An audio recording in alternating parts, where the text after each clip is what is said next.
প্রিয় শিক্ষার্থীবৃন্দ, মসনি মাধ্যমিক বিদ্যালয়ে অনলাইন ক্লাসে সকলকে স্বাগত। প্রিয় শিক্ষার্থীবৃন্দ, গত ক্লাসে আমি নবম শ্রেণীর ভূগোল ও পরিবেশের প্রথম অধ্যায়ের পরিবেশের ধারণা নিয়ে আলোচনা করেছিলাম। আজকে তোমাদের সঙ্গে আমি যে বিষয়টি নিয়ে আলোচনা করব তা হচ্ছে ভূগোলের পরিধি। তো প্রিয় শিক্ষার্থীবৃন্দ, ভূগোলের পরিধি নিয়ে আলোচনা করতে গেলে আমাদের যে বিষয়টি সর্বপ্রথমে জানা দরকার সেটি হচ্ছে বিজ্ঞান ও প্রযুক্তির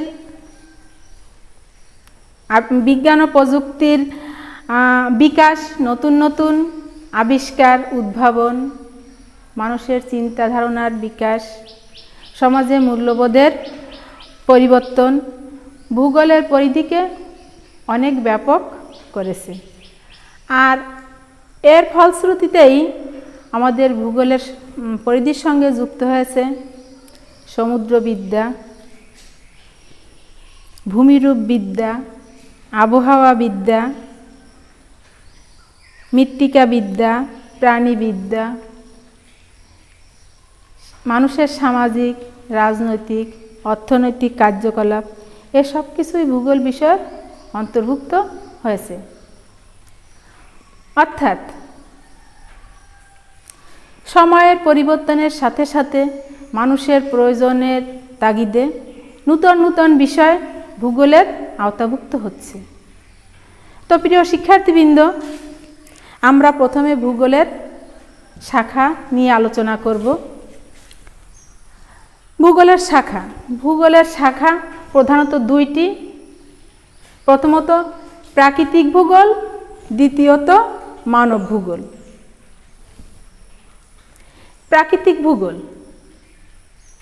প্রাকৃতিক ভূগোল বলতে আমরা বুঝি ভৌত পরিবেশ ও এর মধ্যে অবস্থানরত সকল বিষয়ের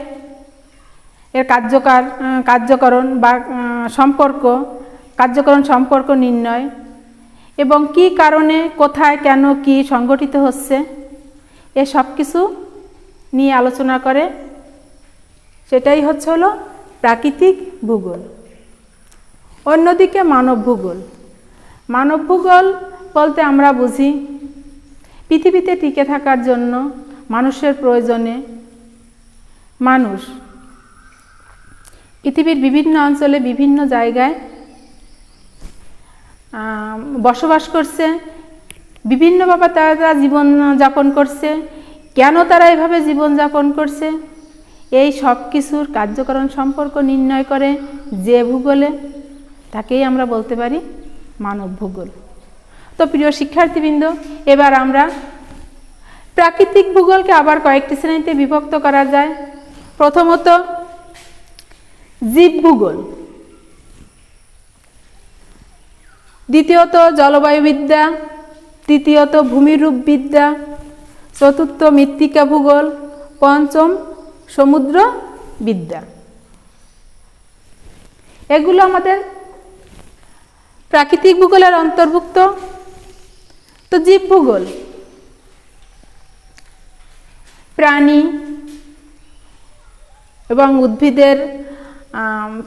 উদ্ভিদের বন্টন ও বিন্যাস ভূগোলের এই শাখায় আলোচনা করা হয়।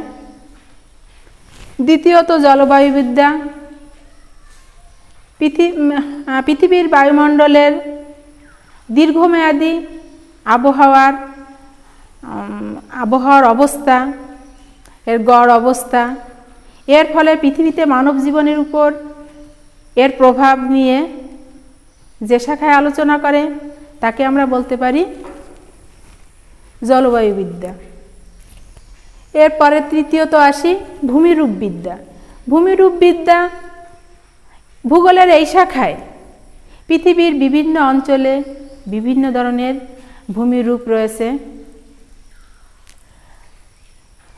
নগ্নিভবন ও বিশূন্য ভবনের মাধ্যমে ভূমিরূপের পরিবর্তন হচ্ছে। এই সব বিষয় ভূমিরূপবিদ্যার শাখায় আলোচিত হয়। এবার আসি আমরা মৃত্তিকা ভূগোল। মৃত্তিকা, মৃত্তিকা বলতে মাটি। মৃত্তিকা ভূগোল ভূপৃষ্ঠের উপরিভাগের অশ্বমণ্ডলের মৃত্তিকার মৃত্তিকা কী রূপ, এর গঠন ও বিন্যাস নিয়ে যে শাখায় আলোচনা করা হয় সেটাকে বলা হয় মৃত্তিকা ভূগোল। এরপরে আসি আমরা সমুদ্রবিদ্যা। সমুদ্রবিদ্যা আমরা জানি সবাই, তোমরাও জানো যে পৃথিবীর প্রায় 4/3 পানি।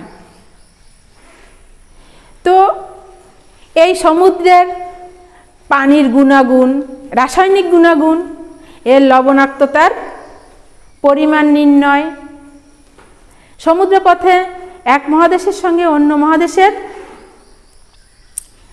যোগাযোগ ব্যবস্থা ইত্যাদি বিষয়, সামুদ্রিক সম্পদের বন্টন ও বিন্যাস ভূগোলের যে শাখায় আলোচিত হয় সেই শাখাকে আমরা বলতে পারি সমুদ্রবিদ্যা। তো প্রিয় শিক্ষার্থী, আমরা জানলাম এতক্ষণ প্রাকৃতিক ভূগোলের বিভিন্ন শাখা নিয়ে। এবার আসি আমরা মানব ভূগোলের কয়েকটি শাখা নিয়ে আলোচনা করব। প্রথমত অর্থনৈতিক ভূগোল, দ্বিতীয়ত সামাজিক ভূগোল, তৃতীয়ত রাজনৈতিক ভূগোল, চতুর্থ জনসংখ্যা ভূগোল, পঞ্চম আঞ্চলিক ভূগোল, ষষ্ঠ পরিবহন ভূগোল, সপ্তম নগর ভূগোল ও অষ্টম দুর্যোগ ব্যবস্থাপনা বিষয়ক ভূগোল। তো প্রিয় শিক্ষার্থীবৃন্দ, প্রথমে আমরা আসি অর্থনৈতিক ভূগোল। পৃথিবীতে টিকে থাকার জন্য মানুষ বিভিন্ন ধরনের অর্থনৈতিক কর্মকাণ্ড পরিচালনা করে থাকে। এর ভিতরে রয়েছে পশুপালন, মৎস্য শিকার, কৃষিকাজ। এ সব কিছু ভূগোলের যে শাখায় আলোচিত হয় সেই শাখাকে বলা হয় অর্থনৈতিক ভূগোল। এরপরে আসি আমরা সামাজিক ভূগোল। সামাজিক ভূগোল বলতে মানুষের, পৃথিবীর বিভিন্ন অঞ্চলের মানুষের সামাজিক রীতিনীতি, কর্মকাণ্ড ভিন্ন ভিন্ন। এই বিষয়ে যে শাখা আলোচনা হয় সেই শাখাকে আমরা বলতে পারি সামাজিক ভূগোল। এরপরে আসি আমরা রাজনৈতিক ভূগোল। ভূগোলের যে শাখায় রাজনৈতিক বিবর্তন, রাজনৈতিক সীমানা নির্ধারণ করা হয় তাকে আমরা বলতে পারি রাজনৈতিক ভূগোল।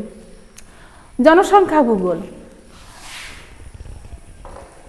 এই শাখায় জনসংখ্যা ভূগোলের এই শাখায় জনসংখ্যা, পৃথিবীর জনসংখ্যা, জনসংখ্যার হ্রাস বৃদ্ধি এবং এই জনসংখ্যার হ্রাস বৃদ্ধির ফলে পৃথিবীর উপর এর কী প্রভাব পড়ছে এই বিষয়ে যে শাখায় আলোচনা হয় সেটাই হচ্ছে জনসংখ্যা ভূগোল। এরপরে আসি আমরা আঞ্চলিক ভূগোল। আঞ্চলিক ভূগোলে পৃথিবীর বিভিন্ন অঞ্চলের ভূমিরূপ, জলবায়ু, মৃত্তিকা, মানুষের জীবনধারা, এ সব কিছুই ভিন্ন ভিন্ন। যে ভূগোলে পৃথিবীর বিভিন্ন অঞ্চলের